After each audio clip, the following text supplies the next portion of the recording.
Avant l'islam, la Mecque était bien plus qu'un simple carrefour commercial. C'était le cœur culturel et linguistique du monde arabe.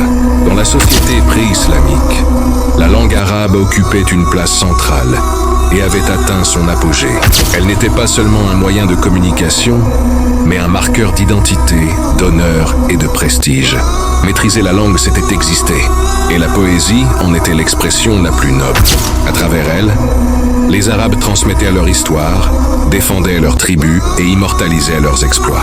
Chaque année, des concours de poésie rassemblèrent les plus grands poètes de la péninsule.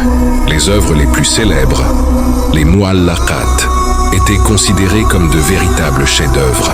Selon la tradition, ils étaient suspendus à la Kaaba en signe d'excellence et afin d'honorer leurs auteurs. La tribu des Quraysh, gardienne de la Kaaba, jouissait d'un prestige particulier dans la péninsule arabique. Reconnue pour son éloquence et son autorité morale, elle occupait une place centrale dans la gestion du lieu saint.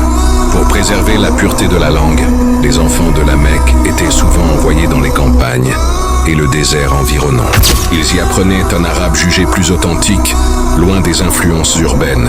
C'est dans ce monde, profondément attaché à la parole et à l'éloquence, qu'émergera l'islam, un message révélé dans une langue que les Arabes maîtrisaient.